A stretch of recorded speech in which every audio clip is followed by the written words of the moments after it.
রবিবারের সারাদিন শুরু হলো। সেই সকাল থেকে উঠেই তিনতলার জানালা দরজা খোলা, ঘরে আলু বাতাস ঢোকানো, চারিদিকে পরিষ্কার করা, ঝাঁট মোছা। সারা সপ্তাহ করাই হয়ে ওঠে না, একটা দিনই একটু পাওয়া যায় ঘর সংসার গুছিয়ে পরিষ্কার রাখার জন্য। সেইটুকু সেই সকাল থেকেই শুরু হয়।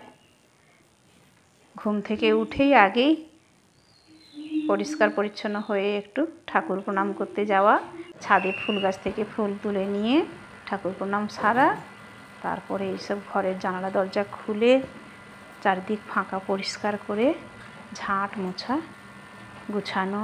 চেয়ার টেবিল এলোমেলো পড়ে থাকে সারাদিন করে, বেশিরভাগ সময়টা লাগানোই থাকে তিনতলায়। এইসব গুছিয়ে ঝাঁট দেওয়া, সরিয়ে সরিয়ে রাখা, যতটুকু সম্ভব চেষ্টা করি গুছিয়ে রাখা, পরিষ্কার রাখার।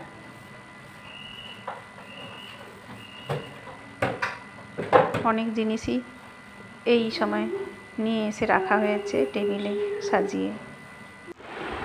তারপরে একটু এসে হারমোনিয়াম নিয়ে বসা। সারা সপ্তাহ তো সময়ই থাকে না, একটুখানি হারমোনিয়াম ধরে অন্তত সা বা আ বলে একটু যদি শ্বাসের ব্যায়াম করে নিই।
একটুখানি রেওয়াজ সেরে নিয়ে এবারে রান্নাঘরে যেতে হবে। আসুন দেখাই। আটার লুচি খেতে আমার খুব ভালো লাগে এবং সবাইকে খাওয়াইও তাই। একটু কালো জিরা, একটু লবণ, একটু সাদা তেল, সব কিছু সঙ্গে রেখেছি। একটু একটু স্বাদ মতো নুন দিয়ে, একটু সাদা তেল দিয়ে ভালো করে মিশিয়ে নিয়ে একটু লুচি করে নিয়ে যাওয়ার ইচ্ছে আছে। বোনের দুটো বাচ্চা আছে ছোট, খুব তাদের ইচ্ছে লুচি এবং চানার তরকারি খাওয়ার। আর রবিবার একটা দিন করেই তো পাই, কোথাও না কোথাও যাওয়ার একটা তাগিদ থাকে। একটু চিনি মিশিয়ে দেবেন, ভালো লাগবে। একটু মিষ্টি মিষ্টি লুচিগুলো একটু মিষ্টি মিষ্টি লাগলে ভালো লাগে। ভালো করে মিশিয়ে নিতে হবে সবগুলো। ময়দাতে টান থাকে বা ময়দা হয়তো ভালো করে তেল ময়ন দিয়ে ভালো করে মাখাতেও পারেন, বা হয়তো টান থাকে না এমন করে মাখানো যায়। কিন্তু ময়দার খাওয়ার থেকে আটার লুচি খাবেন, সেটা শরীরের পক্ষে অনেকটা হেলদি, অনেক ভালো। কম কম জল দিয়ে আস্তে আস্তে করে মাখিয়ে নিয়ে একটা ডো তৈরি করে রেখে একটুক্ষণ সময় ঢাকা দিয়ে দিতে হবে। কেমন মসৃণ করে একটা সুন্দর গোল্লা করা হলো, দিয়ে ঢাকা। এরপরে যে চানাটা ভেজানো ছিল, বড় ছোলা যেগুলো, একটা আলু, আর সঙ্গে যে হলুদ লঙ্কা আছে, নুন আছে, চিনি আছে, সব কিছু যেগুলো থাকে। আমার আবার কারি পাতা ছাড়া কোনো রান্না হয় না। আমি কারি পাতা রান্না করতে বেশি ভালো লাগে এবং টেস্ট বেশি ভালো লাগে। একটু কালো জিরে রয়েছে, পেঁয়াজ, আদা কুচি, টমেটো কুচি, আর কারি পাতা, শুকনো লঙ্কা, একটু গোটা গরম মশলা সবই রয়েছে। এক এক করে একটু মিক্সিতে আগে ওই পেঁয়াজ, আদা আর একটু টমেটো এটা একটু পেস্ট করে নিতে হবে, নিলে ভালো হয়, গ্রেভিটা সুন্দর হয় আর কি। এটা করে নিতে হবে একসঙ্গে। এবারে একটু আমি অবশ্য কুকারে রান্না করতেই ভালোবাসি, বিশেষ করে ঘুগনি, মটরের ঘুগনি বলুন আর চানা তরকারি বলুন। পরপর কালো জিরে, এই 5 ফোড়ন দেওয়া হবে, শুকনো লঙ্কা, কারি পাতা, গোটা গরম মশলাগুলো, একটু রসুন পেস্ট করে দেওয়া হলো, দিয়ে ওই যে পেস্ট করা ছিল যেটা পেঁয়াজ আদা রসুন, সেটাকে একটু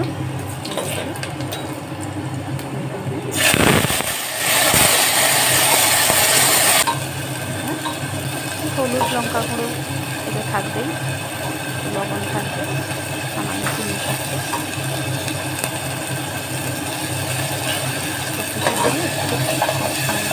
ওটার মধ্যে মশলাটা একটু মরে গেলে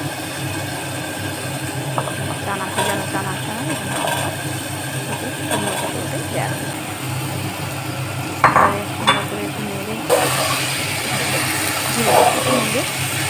মরে কুকারটা লাগিয়ে দেবো। একটু গোটা মানে গুঁড়ো মশলা গুঁড়ো যেটা আমাদের বাড়িতে তৈরি করে রাখা হয় সেইটা একটু দেওয়া হলো, মাপতো জল। এবারে হ্যাঁ সিটি কয়েকটা লাগবে, ওটা 6-7 সিটি দিয়ে নিলে চানাটা সুন্দর সেদ্ধ হয় ভালো। এবার সেই যে ঢাকা দেওয়া ছিল আটার, এটাতে লেচি ডোটা ছিল, লেচি কেটে কেটে একটু তেল হাত করে নিয়ে মসৃণ করে গোল করে সুন্দর করে লুচির লেচি সবাই আপনারা জানেন করে নেওয়া হলো। তেল হাত করে বেলনি চাকি নিতে হবে, নিয়ে একটু বেলে নিতে হবে। সেটা কারো হয়তো গোল হবে, কারো হয়তো চৌকো হবে, কারো হয়তো বিভিন্ন দেশের বিভিন্ন রকমের ম্যাপ হবে। আমার মেয়ে বলে মা আমি অনেক রকমের ম্যাপ করতে পারি। আস্তে আস্তে ম্যাপ করতে করতেই দেখবেন একদিন সুন্দর গোল হয়ে গেছে। আর সবই তো পেটের মধ্যেই যাবে, গোল হোক আর চৌকো হোক কিছুই সমস্যা নেই। তবে গরম তেলে লুচিটা যখন ফুলে উঠবে তখন বেশ ভালো লাগে, মনে একটা শান্তি আছে। সুন্দর করে ফুলে উঠলো, লুচি দেওয়া হলো। আমার আবার যে লুচিগুলো ভালো করে ফোলে না সেগুলো আমার হাজবেন্ড বলে ওটা ফাউল, ওটা তোমার লুচির মধ্যে পড়ছে না, ওটা এক্সট্রা, সেটা ঘুরে ঘুরে খাওয়ার জন্য। এবারে সকালে 9টা 9:30টার মধ্যে তারা একটু তাদেরকে খেতে দিয়ে, টিফিন ব্রেকফাস্ট হিসাবে একটু খেতে দিয়ে তাড়াহুড়ো করে বাচ্চাদের কাছে যাওয়ার জন্য রেডি হয়ে নেওয়া, সব কিছু গুছিয়ে নিয়ে খাবার দাবার নিয়ে বেরিয়ে যাচ্ছি। যাওয়ার সময় আমার নিচে বাগানে এই যে সাইড ধরে একটা সুন্দর ফুলের বাগান আছে, যে ফুলগুলো অতি অযত্নে হয়তো সবাই লাগিয়ে ফেলে, আমিও লাগিয়েছি, ভালোবেসেই লাগিয়েছি। দেখুন গোলাপি, হলুদ, সাদা আছে, বেগুনি আছে, সব মিলেমিশে একাকার। কী মিষ্টি যে লাগে, কী ভালো যে লাগে, এর সৌন্দর্যের কাছে সব কিছু যেন হার মেনে যায়। তবে যেখানেই যাই একটু যেন ওদের গায়ে একটু হাত বুলিয়ে যেতে আমার ভালো লাগে, একটু শান্তি হয়। বাগানটায় এসে আগে 2-1টা ফুল দিয়ে কতগুলোতে হাত বুলিয়ে দেওয়া, একটু আদর করে দেওয়া, যত্ন করে নেওয়া, দেখে যাওয়া, এই আর কি। তারপরে ছুটতে ছুটতে যাওয়া সেই হলদিয়া, ফিরে এলাম সন্ধ্যের সময় আমার এই 3তলার বাড়িতেই। এই যে আলনা যেগুলোতে জামা কাপড় রাখা হতো সেই প্রথম এখন সেগুলোতে আমি সুন্দর করে ছোট ছোট কৌটো কেটে, প্লাস্টিক কৌটো কেটে গাছ লাগিয়েছি। অনেক বড় বাড়িতে সুন্দর সুন্দর ইনডোর প্ল্যান্ট আছে, এগুলোও আমার ইনডোর প্ল্যান্ট। সুন্দর করে অতি সাধারণ জিনিস, কিছু মানি প্ল্যান্ট, কিছু স্নেক প্ল্যান্ট, কিছু পাতাবাহার রয়েছে। আর 3 তলার বারান্দার বাইরে সেখানটাতেও একটা আলনা রয়েছে এবং সেটাতেও গাছ ভর্তি রয়েছে। কিন্তু সারাদিনের শেষে ফিরে এসে ওগুলোতে একটু সুন্দর করে স্প্রে করতে, জলে স্প্রে করতে, একটু একটু জল দিতে আমার খুব ভালো লাগে। গাছগুলো তো একটু শান্তি পায় বলুন।